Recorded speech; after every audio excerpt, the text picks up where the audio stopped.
지난 시간부터 야고보서 2장 말씀을 살펴보고 있습니다.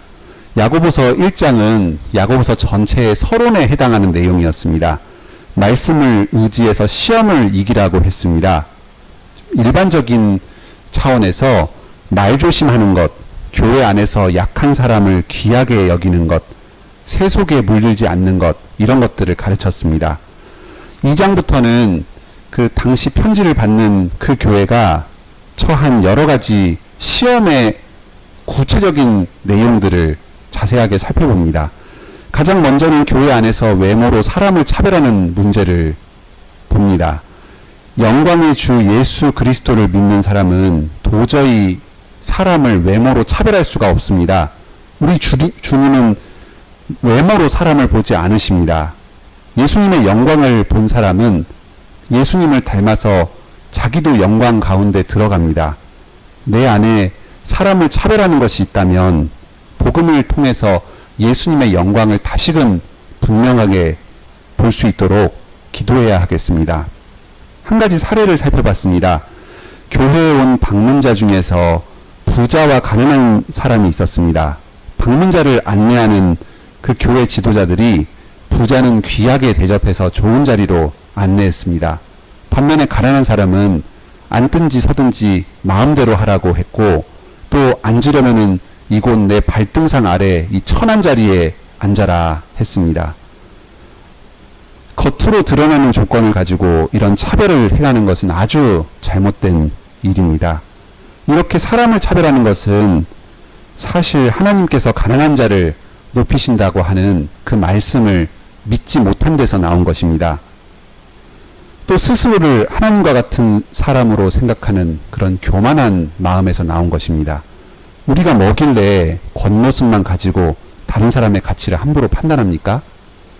우리는 다른 사람을 판단할 때에 그 기준 앞에서 자기를 제외시켜 놓고 생각하는 경향이 있습니다. 겉으로 드러난 모습에서 다른 사람을 판단하려는 이런 태도를 어서 버려야 합니다. 외모로 다른 사람을 판단하길 좋아하는 사람은 사실 자기 자신도 외모로 판단합니다. 하나님께서 나를 사랑해 주셨다 하는 사실을 굳게 붙들기보다는 자기가 하나님 앞에 내세울 것이 있는지에 따라서 어떨 때는 우월감을 맛보기도 하고 어떨 때는 심한 열등감에 빠지기도 하면서 왔다 갔다 합니다. 이건 악한 생각입니다. 사람의 외모를 보지 않으시고 마음의 중심을 보시는 하나님의 눈으로 다른 사람들을 보고 자기 자신을 볼 수 있도록 보는 그런 복을 누리기를 구해야 하겠습니다.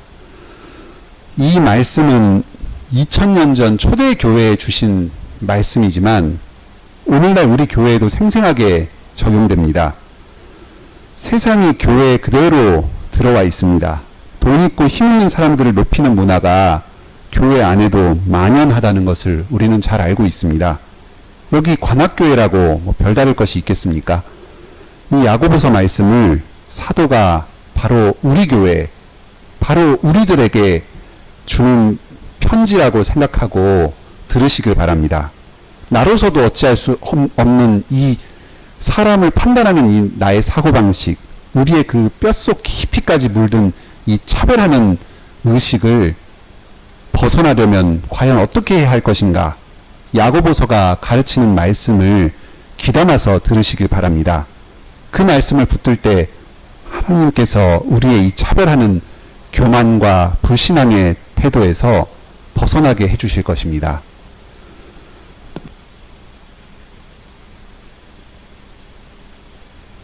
첫 번째 말씀 듣겠습니다. 5절로 6절 상반절까지 말씀입니다. 하나님은 가난한 자를 부유하게 하시니 차별하지 말라 하는 말씀입니다. 세 부분으로 나누어서 듣겠는데요. 먼저 작은 첫 번째 말씀입니다. 내 사랑하는 형제들아 들을지어다 합니다. 바로 앞에 차별하지 말라 했던 그 내용을 받아서 좀 더 발전시키는 겁니다. 왜 차별하면 안 되는지 이유를 좀 더 설명해 줍니다. 다른 곳에서는 그냥 내 형제들아 하는데 여기서는 내 사랑하는 형제들아 이렇게 이야기합니다. 이 같은 내 사랑하는 형제들아 하는 말이 1장 16절과 19절에도 나옵니다. 이 16절과 19절 사이에 있는 말씀, 17절, 18절 말씀을 다시 상기시키는 내용입니다. 교회 안에서 정말 절망적인 행동, 차별하는 그런 행동을 할 때에 하나님께서 우리를 말씀으로 새롭게 하셨다 하는 이 17, 18절의 이 1장 17, 18절의 말씀을 떠올리도록 만들어줍니다. 우리도 우리 자신이나 상대방의 잘못을 볼 때가 있습니다. 그때 바로 이 부분에서부터 시작해야 되겠습니다. 나의 죄 가운데에 절망하지 맙시다. 다른 성도의 죄를 볼 때에 그게 구제불능이라고 생각하고 그 성도를 포기하는 일이 없도록 합시다. 하나님께서 말씀으로 나와 다른 성도들, 우리 모두를 새롭게 낳으셨습니다. 주님을 의지해서 나의 죄를 회개하고 새롭게 다시 시작하시길 바랍니다. 내 사랑하는 형제들아 하고 부르면서 이 죄 지은 상대방을 사랑하고 다시 죄를 반복해서 짓지 않도록 서로 격려해 줍시다. 하나님께서 세상에서 가난한 자들을 택하셨습니다. 가난하다 그렇지 않다 하는 것이 세상의 관점입니다. 앞에 1장 27절에서 세속에 물들지 말라 했는데 이때 그 세속이라는 말과 여기 세상이라는 말이 같은 말입니다. 그렇게 세상에 물들지 말라 하고 당부를 했는데 지금 교회 안에 세상이 들어와 있습니다. 세상에서 사람을 평가하는 기준을 그대로 교회 안에 들고 들어온 겁니다. 세상에서는 돈을 가지고 사람의 능력과 가능성이 결정됩니다. 돈이 많아야지만 여러 가능성이 열립니다. 하지만 하나님께서는 세상에서 가난하다고 하는 바로 그 사람들을 택하여 주셨습니다. 여기 있는 저와 여러분이 바로 그 뚜렷한 증거이지 않습니까? 세상에서 아무 보잘것이 없고 실패한 인생, 누구도 주목해주지 않는 우리 인생들을 선택해 주셨고 또 구원받게 하여 주셨습니다. 세상에서는 가난하지만 믿음 가운데 아주 부유하게 만들어 주셨습니다. 여기서 가난하다 부유하다 하는 것이 단지 물질적인 풍요만을 의미하지는 않습니다. 돈이 없다고 해서 무조건 하나님의 택함을 받고 구원받는 것은 아닙니다. 마태복음 5장 3절에서는 팔복의 가장 첫 번째로 심령의 가난함을 들고 있습니다. 하나님 앞에서 자기 영혼이 참 가난하다, 가진 것이 아무것도 없다 하고 느끼는 게 바로 심령의 가난함입니다. 세상에서 자기 가난을 채울 것들을 세상에서 찾는 것이 아니라 영혼의 갈급함을 가지고 하나님께로 나오는 사람들이 바로 심령이 가난한 사람들입니다. 이런 자들이 하나님의 택함을 받고 믿음 가운데 부유하게 됩니다. 또 요한계시록 3장 17절에서는 라오디게아 교회의 뜨뜻미지근한 믿음을 책망합니다. 이들은 스스로 부자라고 하면서 모든 곳에서 풍족하고 그래서 자기에게는 부족할 것이 없다 하고 스스로 높였습니다. 당시 라오디게아 교회의 그 물질적인 풍요로움 때문에 하나님을 향한 간절한 마음이 사라져버린 겁니다. 예수님께서 이들에게 말씀하십니다. 한번 다 같이 읽어보겠습니다. 요한계시록 3장 17절입니다. 신약성경 402페이지입니다. 요한계시록 3장 17절 말씀입니다. 신약성경 402쪽입니다. 거의 성경 뒷부분입니다. 요한계시록 3장 17절 말씀 함께 읽겠습니다. 시작.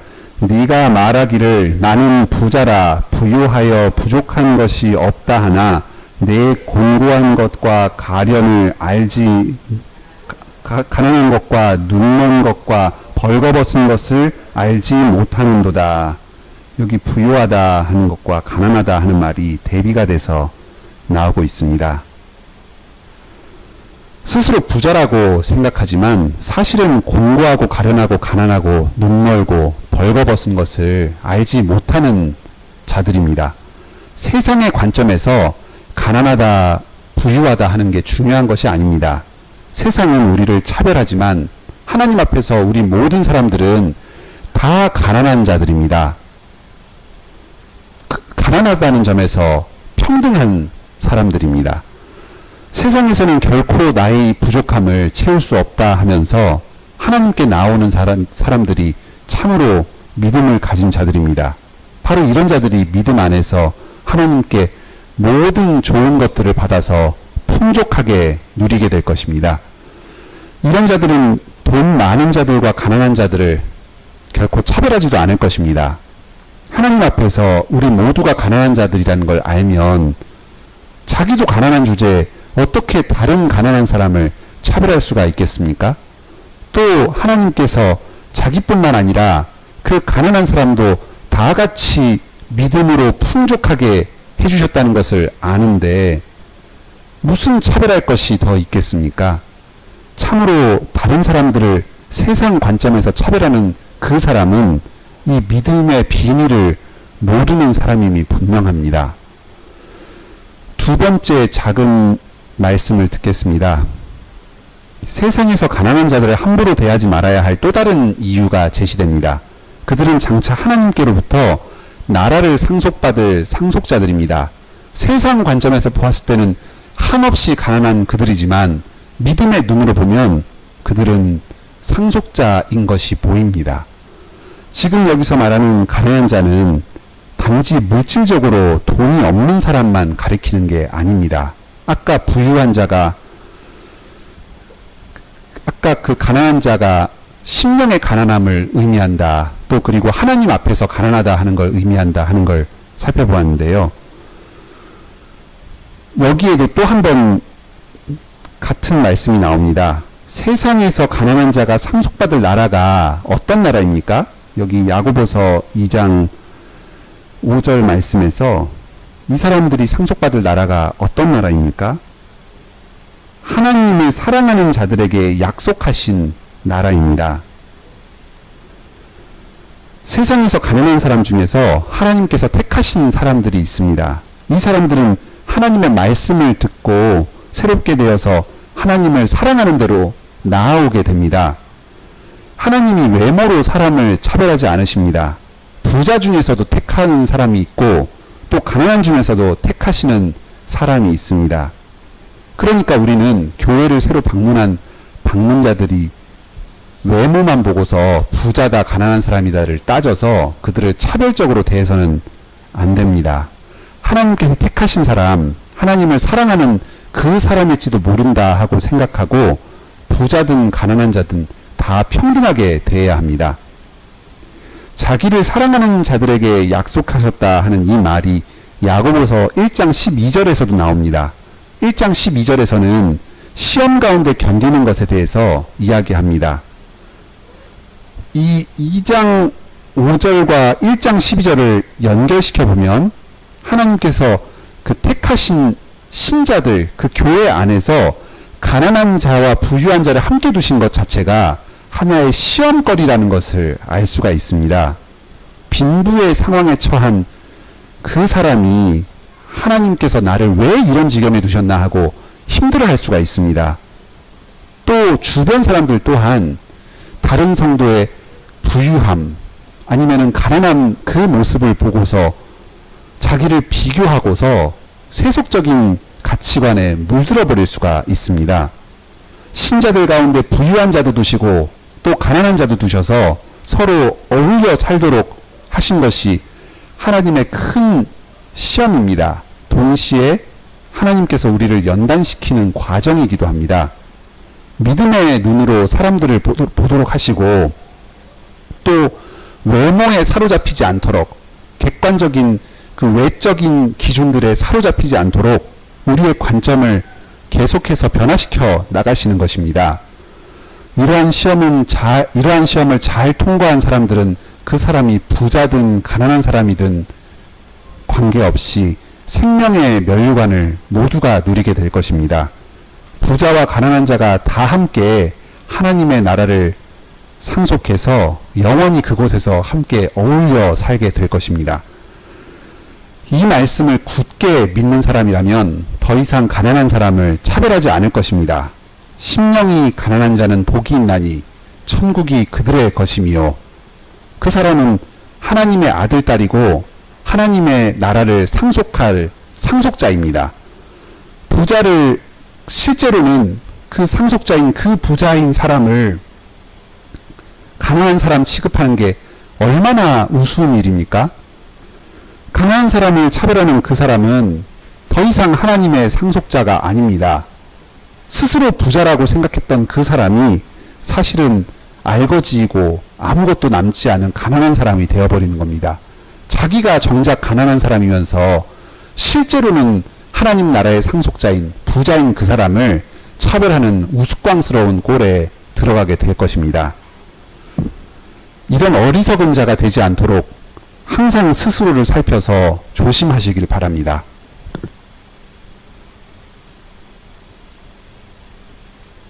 다음 세 번째 작은 말씀 듣겠습니다. 6절 앞부분까지는 그 5절의 내용과 서로 연결됩니다. 하나님께서 가난한 자들을 존귀하게 여기셨는데 성도들은 오히려 그 가난한 사람을 업신여깁니다. 이 업신여겼다 하는 말이 좀 가볍게 느껴지는데요. 실제 이 말은 모욕한다 하는 좀 센 어감이 들어있는 말입니다. 성도들이 부자를 높이고 대접하면서 가난한 자들을 아주 모욕한 것입니다. 이 업신여긴다 또는 모욕하다 하는 이 말이 신약에서는 다른 곳에서 예수님과 제자들을 모욕하는 일에 사용되었습니다. 요한복음 8장 49절을 보면 유대인들이 예수님을 귀신 들렸다 하면서 욕하는 내용이 나옵니다. 그에 대해서 예수님께서 이렇게 말씀하십니다. 나는 귀신 들린 것이 아니다. 다만 나의 아버지를 공경했다. 그런데 너희는 나를 모욕했다. 여기서 그 유대인들이 예수님께 귀신 들렸다 하면서 모욕한 이 모욕했다 하는 말이 바로 여기서 너희 성도들이 가난한 자를 업신여겼다 하는 것과 똑같은 말입니다. 또 사도행전 5장 41절을 보면 대제사장과 사두개인들이 교회의 세력이 계속 늘어나는 것을 보고 시기가 일어서 그 복음을 전하는 제자들을 탄압하는 내용이 나옵니다. 하지만 사도들은 예수님의 이름을 위해서 능력받는 일을 기뻐하면서 계속해서 복음 전하는 일에 힘씁니다. 여기서 사도들이 그 대제사장과 사두개인에 의해서 예수님의 이름을 위하여 능력받았다 하는 이 말이 또 여기서 가난한 자들을 업신여겼다 하는 말과 같은 말입니다.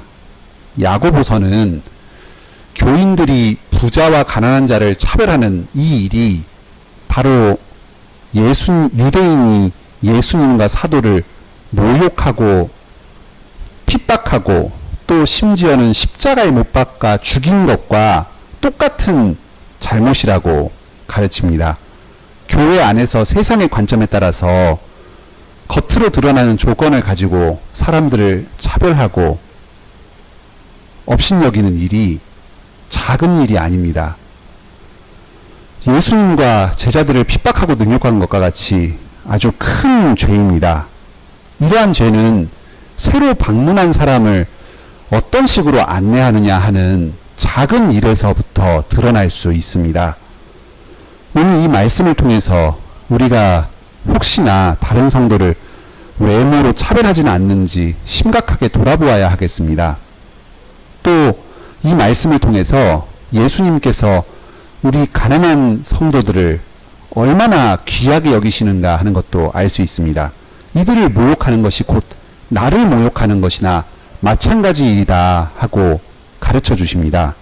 예수님의 복음을 전하기 위해서 고난받은 제자들을 하나님께서 귀하게 여기시고 아끼시는 것처럼 세상에서 가난한 취급당하는 그 사람들 가운데 하나님의 택하신 백성을 우리 주님께서 자기 몸처럼 귀하게 생각하십니다.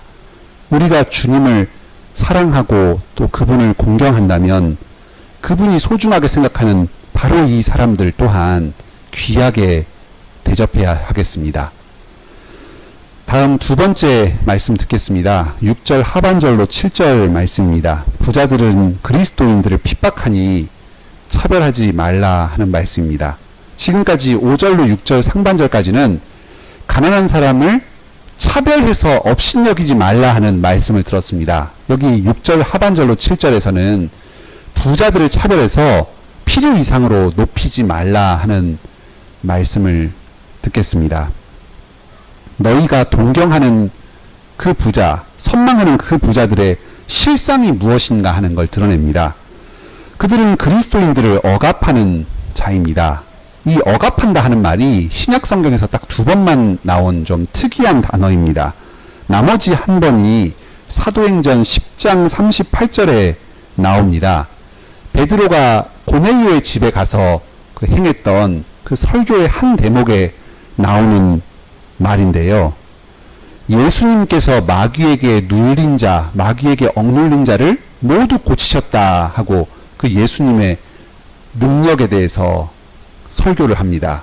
그 마귀에게 억눌렸다, 마귀에게 눌림을 당했다 하는 이 말이 여기서 억압했다 하는 말하고 같은 말입니다. 지금 마귀가 사람을 억누르고 그 사람의 숨통을 조여서 못 살게 하는 것처럼 그 마귀의 세력의 일부로서 부자들이 이 성도들을, 가난한 성도들을 탄압했다, 억압했다 하는 그런 말로 쓰고 있습니다. 이건 당연히 모든 부자들을 다 가리키는 말은 아닐 것입니다. 아까 부유하다, 가난하다는 말이 단지 물질적으로 풍족하다, 좀 빈곤하다 이런 뜻만 있는 게 아니고 영적인 의미도 있다고 말씀드렸죠. 주님 앞에서 자기 재물을 자랑하면서 자기 권세를 자랑하는 자가 바로 여기서 말하는 그 부자, 부유한 자입니다. 너희 성도들이 그 부유한 방문자를 동경하는 그 마음 가운데에는 사실상 그리스도를 배신하고서라도 세상의 부를 쫓고 싶어하는 그 마음이 가운데 도사리고 있는 것 아니냐 하고 지적하고 있는 것입니다. 그 부자들의 부는 때로는 마귀의 세력을 힘입어서 얻기도 하고, 때로는 하나님 앞에서 자기를 높이기도 하면서 얻기도 하고, 또 때로는 예수님과 교회를 욕되게 하면서 얻기도 하는 그런 부입니다. 그런데 그런 부를 그렇게 동경하느냐 하고 질문하고 있습니다. 다시 한번 말씀드리지만 오해 없으시기 바랍니다. 지금 이 야고보서에서는 모든 부자들을 다 비난하는 것도 아니고 부자들이 축적하는 모든 부가 다 잘못되었다 이렇게 말하는 것도 아닙니다. 모든 가난한 사람들이 다 예수님을 사랑하는 그런 자가 아닌 것처럼 부자라고 해서 전부 다 마귀처럼 교회를 핍박하는 자가 아닙니다. 여기서는 교회 안에서 부자와 가난한 자를 차별하는 문제를 지적하면서 그 차별하는 마음 가운데 도사리고 있는 그 중심에 있는 재물을 탐심하는 그 마음을 지적하고 있는 것입니다. 그래서 그 마음의 깊은 곳에 도사리고 있는 그 감추어진 생각, 그것을 지금 지적하기 위해서 부자와 가난한 자를 둘로 나누고 이것을 바로 예수님을, 주님을 사랑하는 자와 바로 마귀처럼 핍박하는 자, 이렇게 나누어서 설명을 하고 있는 것입니다. 오해 없으시길 바랍니다. 부자들은 때로는 교인들을 법정으로 끌고 가는 일도 합니다. 이 법정은 세속법정을 의미하는 말입니다. 고린도전서에서는 교인들끼리 세속법정에서 고소하지 말라고 했습니다. 하지만 부자들은 그런 말씀에 전혀 거리낌이 없습니다.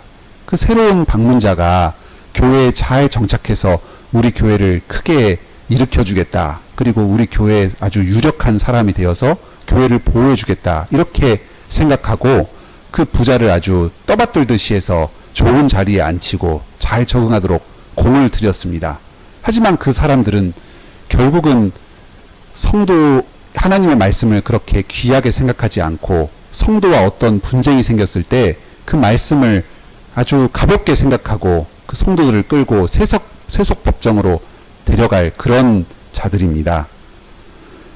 4절에서 2장 4절에서 교인들은 부자를 외모만 보고 아주 훌륭한 자다, 좋은 자다 하고 평가를 했습니다. 그렇게 판단을 했습니다. 그런데 부자들은 자기를 그렇게 좋게 판단한 그 성도를 비웃으면서 그 교인을 세상 법적으로 끌고 가서 공권력의 판단을 받게 할 것입니다. 사람을 겉모습으로만 바라보고 또 조건으로만 바라보는 게 얼마나 헛된 일인가 하는 것을 이렇게 생생하게 묘사를 하고 있는 것입니다. 마지막으로 그 부자들은 교인들에 대해서 일컫는 그 아름다운 이름을 비방합니다. 그 이름은 아마도 그리스도의 이름 또는 그리스도인이라고 불린 그 이름을 가리키는 말일 것입니다. 이 그리스도인이라는 말은 신약에서 아주 모욕적인 말로 사용되었습니다. 그 사도행전 11장 26절을 보면 안디옥에서 바나바와 그 당시에 사울이라고 불리던 바울이 1년간 머물면서 그 안디옥에 있는 교인 사람들을 가르쳐서 그 교인들로 만들고 그들이 삶이 변화되어서 드디어 그리스도인으로 불리게 되었다 하고 이렇게 이야기를 합니다. 사도행전 26장 28절을 보면은 아그리빠 왕이 자기에게 복음을 전하려고 하는 그 바울에게 네가 이렇게 적은 말로 나를 그리스도인이 되게 하려느냐 하면서 크게 책망하는 내용이 나옵니다. 그 그리스도인이 당시에 얼마나 모욕적인 의미로 쓰였는지를 이런 그 아그리빠 왕의 말에서 알 수 있습니다. 나와 같이 고귀한 신분의 사람을 감히 그리스도인이 되게 하려고 네가 지금 이렇게 복음을 전해서 나를 포교를 하는 것이냐, 전도를 하는 것이냐 하고 따진 것입니다.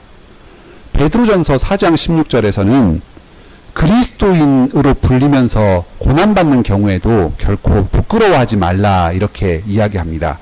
당시의 사람들 사이에서 그리스도인이란 말이 얼마나 모욕적으로 쓰였는가 하는 것을 이런 신약 성경 구절들을 통해서 알 수가 있습니다.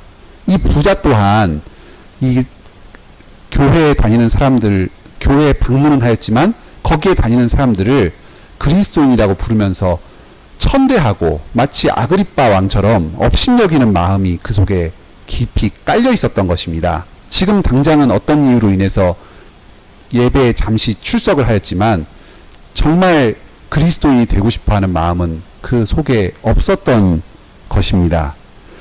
그 사람은 단지 이 교인들을 비난하는 정도를 넘어서서 비방합니다. 이 비방한다는 말은 성경의 다른 곳에서는 회방한다 하는 말로 쓰입니다. 하나님의 이름을 망령되이 일컫는다 하는 말이 바로 이 회방한다는 말, 비방한다는 말의 의미입니다. 이 사람은 지금 단지 그리스도인만을 업신여기고 비난하는 정도를 그쳐서 그 이름이 가리키고 있는 그리스도, 그리고 하늘에 계신 하나님, 그리고 그 사람에게 복음을 전할 때 일하시는 성령님까지도 전부 회방하고 있는 것입니다. 하나님을 욕되게 만들고 있는 그런 자입니다. 그러니까 이런 부자에게 아첨하고 잘 보이려고 하고 또 교회 안에서 이 부자를 차별하면서 아주 존귀하게 대하는 것은 사실상 그 하나님을 회방하는 일에 동참하고 있는 것이 아니냐 하고 이야기를 합니다. 사람의 마음 가운데 있는 그 하나님과 세상 재물을 동시에 섬기는 그 두 마음을 이렇게 신랄하게 꼬집어서 지적하고 있는 것입니다. 말씀을 맺겠습니다. 교회 안에서 부자와 가난한 자를 차별하지 않는 이런 작은 행동 가운데에서 우리의 믿음이 어떠한 것인가 하는 것이 드러나게 됩니다.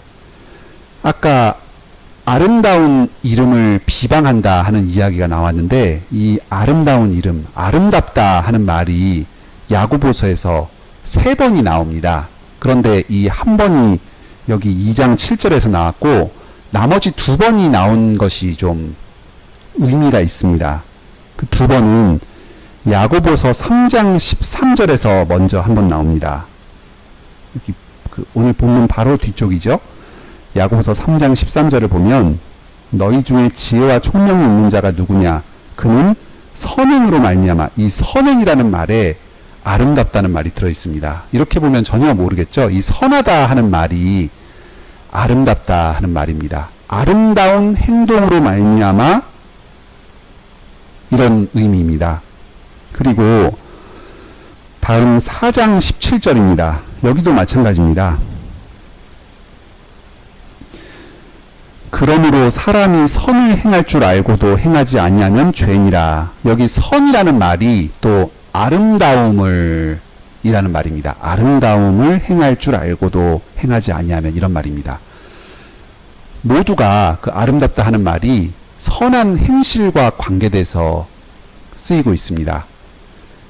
그리스도인이라는 이름, 그리스도라는 우리에게 붙여진 그 아름다운 이름이 성도들의 선한 행실을 통해서 드러납니다. 그 선한 행실은 오늘 본문의 맥락에서는 다른 사람을 차별하지 않는 그런 행동이었습니다. 특히 4장 17절에서는 그 빈부에 대해서 헛된 재물에 대해서 헛된 생각을 갖는 것과 그 선을 아름다움을 서로 연결시키고 있는 것을 봅니다. 4장 13절 14절을 보면은 여러 군데 돌아다니면서 이익을 보리라 하면서 재물을 탐하는 사람의 어리석음을 이야기하면서 그러한 자랑은 행하려 하지 말고 선을 행하기에 힘써라. 아름다운 일을 행하기에 힘써라 이야기합니다. 다른 사람을 외모로 차별하는 것, 그 사람의 부유함과 가난함을 가지고 차별하는 것의 마음 가운데 재물을 그리스도보다 더 사랑하는 마음이 도사리고 있습니다.